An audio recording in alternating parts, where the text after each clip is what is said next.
आपण नेहमी खासगी आणि नामांकित शाळेकडून विद्यार्थी आणि पालकांची आर्थिक पिळवणूक केल्याचे चित्र पाहिलेले आहे। मात्र गोंदिया जिल्ह्यामध्ये सध्या जिल्ह्यात जिल्हा परिषद शाळांचे निकाल जाहीर झाले आणि अनेक शाळांमधून आता विद्यार्थी शाळा सोडल्याचा दाखला टीसी घेण्यासाठी शाळेत जातानाचं चित्र दिसतं। अनेक विद्यार्थ्यांनी 5वी, 7वी, 8वी अशा वर्गातून पास झाल्यावर आपले दाखले पुढील शिक्षणासाठी शाळेतून काढण्यासाठी पालक जिल्हा परिषद शाळेत जात असताना मात्र या विद्यार्थ्यांकडून चक्क शाळा सोडल्याच्या दाखल्याची 500 रुपये घेण्यात आल्याची तक्रार पालकांनी केली आहे। त्यामुळे पालकांना मोठ्या प्रमाणात आर्थिक भुर्दंड बसतो आहे। शाळा सोडल्याच्या दाखल्यासाठी किती पैसे घ्यायचे याबाबत कोणताही नियम नसल्याचा कायदा आता नाही, तर अनेक मुख्याध्यापक शाळा सुधार निधी म्हणून पैसे घेत असतानाचे चित्र जिल्ह्यामध्ये दिसत आहे। त्यावरचा हा विशेष रिपोर्ट।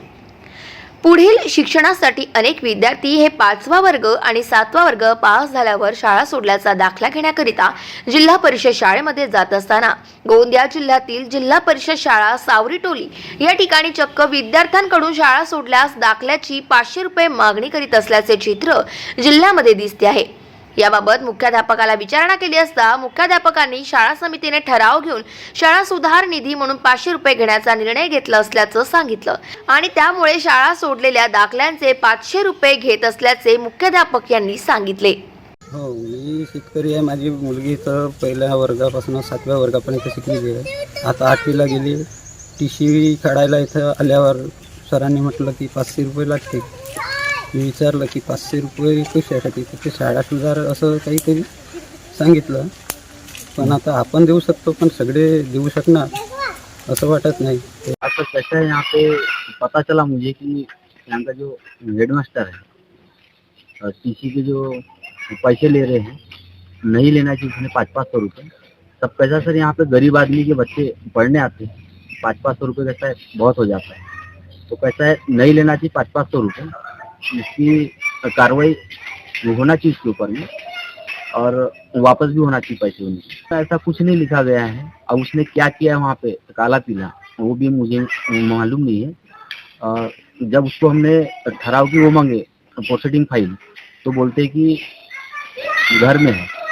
सर यहाँ की जो सामग्री है वो घर नहीं लेके जाना चाहिए। शासन ने भी कैसा सर इसके तरफ में ध्यान देना चाहिए। और कंप्लेंट भी मैं किसानी और मजदूरी करता हूँ।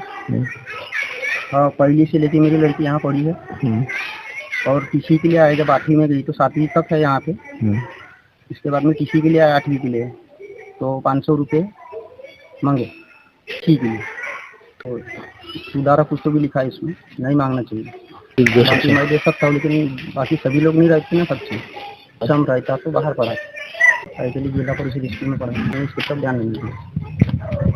शाळा सोडल्याच्या दाखल्याबाबत शाळा समितीचे अध्यक्ष यांना विचारणा केली असता त्यांनी 15 एप्रिल रोजी कोणत्याही प्रकारची बैठक किंवा ठराव घेण्यात आला नसल्याचे सांगितले। मुख्याध्यापक आपल्या मनमर्जीपणाने शाळा सोडल्या दाखल्याचे 500 रुपये घेत असल्याचे त्यांनी सांगितले। याविषयी जिल्ह्याचे प्राथमिक विभागाचे शिक्षणाधिकारी यांना विचारणा केली असता कोणत्याही शाळेने विद्यार्थ्यांना शाळा सोडल्याचे कोणतेही शुल्क आकारू असे त्यांनी सांगितले। असे जर कोणी अशा प्रकारे शुल्क शाळा सोडताना आकारत असेल तर त्यांच्यावर दंडात्मक कारवाई करणार असल्याचे त्यांनी बोलताना सांगितले। तरी मात्र गोंदिया जिल्ह्यामध्ये अनेक जिल्हा परिषद शाळा ज्या 5वी आणि 7वी पर्यंत आहे, पुढच्या शिक्षणासाठी शाळा सोडल्याचा दाखला घेण्यासाठी शाळेत गेल्यावर पालकांकडून मोठ्या प्रमाणात वसुली केल्या जाते। त्यामुळे याच्यावर लगाम लागणे आवश्यक आहे। शाळा सोडल्याचा दाखला देताना कोणत्याही प्रकारची फी आकारली जाऊ नये। अशी फी कोणत्या शाळेमध्ये आकारली जात असेल तर त्याची रीतसर चौकशी करून संबंधितांवर कारवाई करण्यात येईल। परंतु त्यासाठी टीसी किंवा शाळा सोडल्याचा दाखला देतानाच हे पैसे घेतले पाहिजेत असा हा भाग नाही। याची चौकशी करू आम्ही रीतसर आणि जर दोष आढळला तर त्याच्यावर कारवाई प्रस्तावित करू। गोंदिया जिल्ह्यामध्ये जिल्हा परिषद शाळेमध्ये शेतकरी आणि सामान्य पालकांचे मुलं हे शिक्षण घेत असतात। या मुलांकडून मोठ्या प्रमाणात आर्थिक भुर्दंड टीसीच्या नावाने अवैध वसुली केली जात असल्याचे दिसून येत आहे आणि यावर अंकुश कशा प्रकारे लागेल हे मात्र आता पाहणं महत्त्वाचं ठरणार आहे, जेणेकरून या पालकांची आर्थिक पिळवणूक थांबेल। याकडे प्रशासनाने विशेष लक्ष देणे गरजेचे आहे। गाव माझा न्यूज करिता राधाकिशन छुटे, गोंदिया।